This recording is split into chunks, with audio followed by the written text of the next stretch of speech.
안녕하세요. 부산 부동산 정보 채널 집입니다.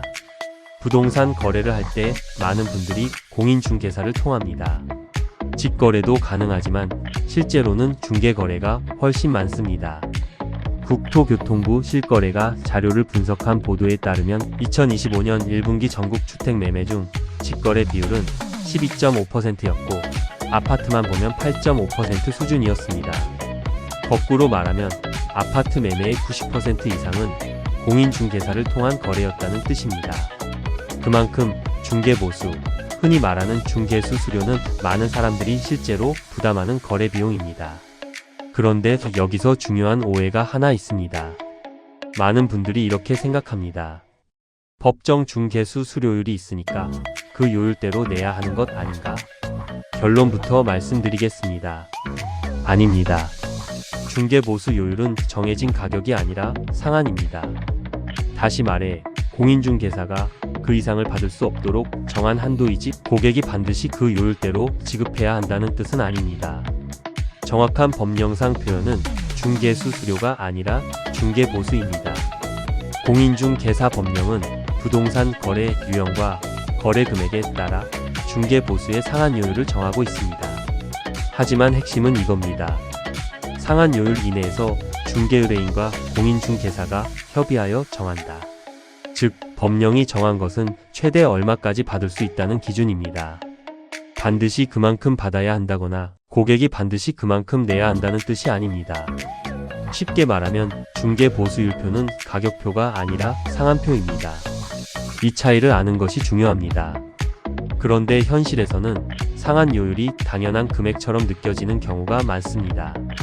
이유는 간단합니다. 대부분의 거래에서 중개보수를 처음부터 정하지 않기 때문입니다. 집을 보고 가격을 협의하고 계약서를 쓰고 잔금 일정까지 정합니다.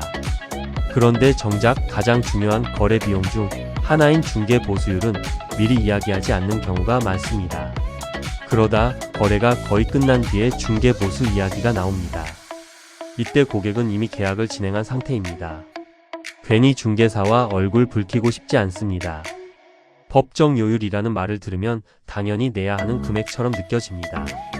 그래서 별다른 협의 없이 상한 요율에 가까운 금액을 지급하는 경우가 많습니다. 하지만 다시 말씀드립니다. 법정 요율은 당연치 금액이 아닙니다. 상한 요율 안에서 협의해야 할 금액입니다. 그렇다면 사전에 중개보수율을 정하지 않았는데 거래가 끝난 뒤에 조정을 요구할 수 있을까요? 가능합니다. 다만 정확히 말해야 합니다. 고객이 거래가 끝난 뒤 일방적으로 나는 이만큼만 내겠다 라고 확정할 수 있는 것은 아닙니다.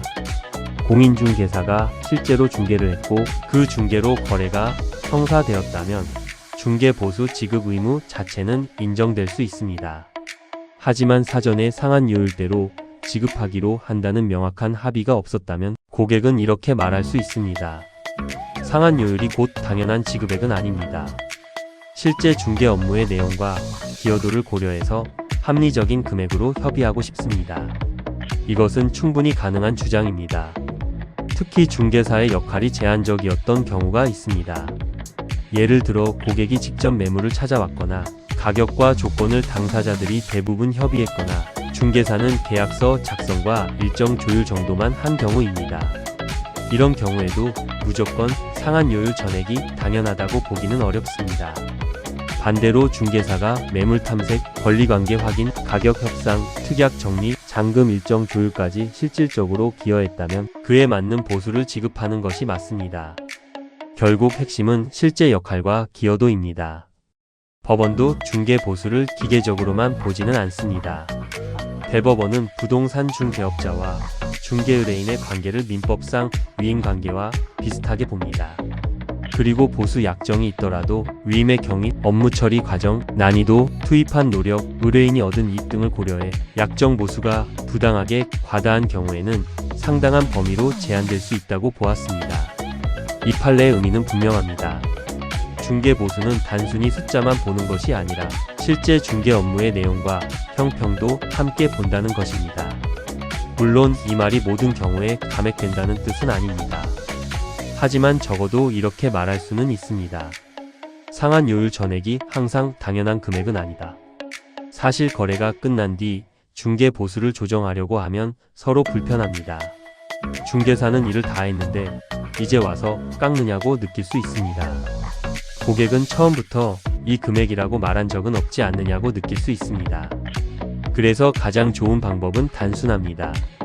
중개를 요청할 때 중개 보수율을 미리 정하는 것입니다. 예를 들어 이렇게 말하면 됩니다. 이 거래를 진행하기 전에 중개 보수율을 미리 정하고 싶습니다. 법정요율은 상한요율로 알고 있고 실제 지급할 보수는 협의해서 정하는 것으로 알고 있습니다. 거래가 성사될 경우 중개 보수를 몇 %로 정할 수 있을까요? 이건 무례한 말이 아닙니다. 정상적인 계약 조건 협의입니다. 가능하면 문자나 카카오톡으로 남겨두는 것이 좋습니다. 예를 들면 이렇게 정리할 수 있습니다.